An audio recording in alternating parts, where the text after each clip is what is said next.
Hi ನಮಸ್ತೆ ಎಲ್ಲರಿಗೂ ಮಧುರಾ ಚಾನಲ್ಗೆ ಸ್ವಾಗತ. ಮಳೆಗಾಲದಲ್ಲಿ ಎಲ್ಲರಿಗೂ ಶೀತ ಕೆಮ್ಮು ಅನ್ನುವಂಥದ್ದು ಸರ್ವೇ ಸಾಮಾನ್ಯ. ಆವಾಗ ಬಾಯಿ ರುಚಿ ಕೂಡ ಇರಲ್ಲ.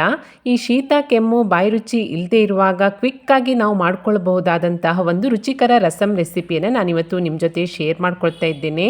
ಬಿಸಿ ಬಿಸಿ ಅನ್ನದ ಜೊತೆ ತುಂಬಾ ಸಖತ್ತಾಗಿರುವಂತಹ ಈ ರಸಮನ್ನು ಹೇಗೆ ಮಾಡ್ಕೊಳ್ಳೋದಂತ ನೋಡೋಣ ಬನ್ನಿ. ಈ ರಸಮನ್ನು ಮಾಡಲಿಕ್ಕೋಸ್ಕರ ಮೊದಲಿಗೆ ನಾನಿಲ್ಲಿ ಒಂದು 3 ಟೊಮೆಟೊವನ್ನು ತೆಗೆದುಕೊಂಡು ಚೆನ್ನಾಗಿ ತೊಳೆದುಕೊಂಡು ನಂತರ ಇದನ್ನು ಚಿಕ್ಕ ಚಿಕ್ಕದಾಗಿ ಹೆಚ್ಚಿಕೊಂಡು ಒಂದು ಮಿಕ್ಸಿ ಪಾತ್ರೆಗೆ ಸೇರಿಸ್ಕೊಳ್ತಾ ಇದ್ದೇನೆ.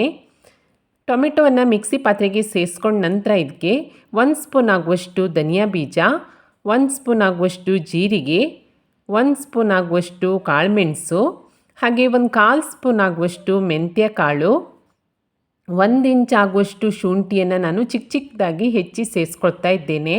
ಹಾಗೆ 8 ರಿಂದ 10 ಎಸಳಾಗುವಷ್ಟು ಬೆಳ್ಳುಳ್ಳಿ, ಸ್ವಲ್ಪ ಕರಿಬೇವಿನ ಸೊಪ್ಪು, ಇದಿಷ್ಟನ್ನು ಸೇರಿಸ್ಕೊಂಡು ನಂತರ ಇದನ್ನು ನುಣ್ಣಗೆ ರುಬ್ಕೊಳ್ತೀನಿ. ಈಗ ರುಬ್ಕೊಂಡಿರುವಂತಹ ಮಿಶ್ರಣವನ್ನು ರಸಂ ಮಾಡಿಕೊಳ್ಳುವಂತಹ ಪಾತ್ರೆಗೆ ಸೇರಿಸ್ಕೊಳ್ತಾ ಇದ್ದೇನೆ. ಹಾಗೆ ಅದೇ ಮಿಕ್ಸಿ ಪಾತ್ರೆಗೆ 1 ಕಪ್ ಆಗುವಷ್ಟು ನೀರನ್ನು ಕೂಡ ಸೇರಿಸ್ಕೊಂಡು ರಸಂ ಪಾತ್ರೆಗೆ ಸೇರಿಸ್ಕೊಂಡಿದ್ದೇನೆ. ಇದೆಲ್ಲವನ್ನು ಒಮ್ಮೆ ಮಿಕ್ಸ್ ಮಾಡಿಕೊಂಡು ನಂತರ ನಿಮಗೆ ರಸಂ ಎಷ್ಟು ತೆಳ್ಳಗೆ ಬೇಕೋ ನೋಡ್ಕೊಂಡ್ಬಿಟ್ಟು ನೀರನ್ನು ಸೇರಿಸ್ಕೊಳ್ಳಿ. ನಂತರ 1/4 ಸ್ಪೂನ್ ಆಗುವಷ್ಟು ಅರಿಶಿಣ, ರುಚಿಗೆ ತಕ್ಕಷ್ಟು ಉಪ್ಪನ್ನು ಸೇರಿಸ್ಕೊಂಡು ಒಮ್ಮೆ ಎಲ್ಲವನ್ನು ಚೆನ್ನಾಗಿ ಮಿಕ್ಸ್ ಮಾಡಿಕೊಂಡು ನಂತರ ಈ ರಸಮನ್ನು ಚೆನ್ನಾಗಿ ಕುದಿಸ್ಕೊಳ್ಬೇಕು.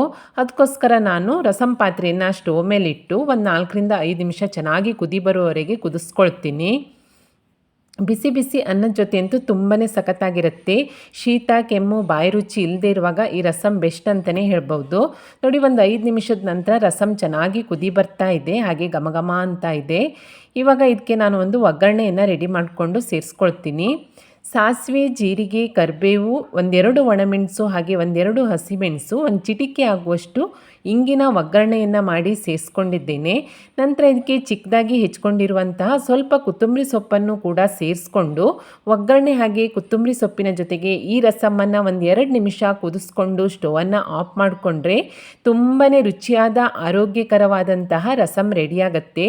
ಶೀತ ಕೆಮ್ಮು ಇದ್ದಾಗ ಬಾಯಿ ರುಚಿಯಂತೂ ಇರೋದೇ ಇಲ್ಲ. ಆವಾಗ ಈ ರಸಂ ತುಂಬಾ ಬೆಸ್ಟ್ ಅಂತಲೇ ಹೇಳ್ಬೋದು.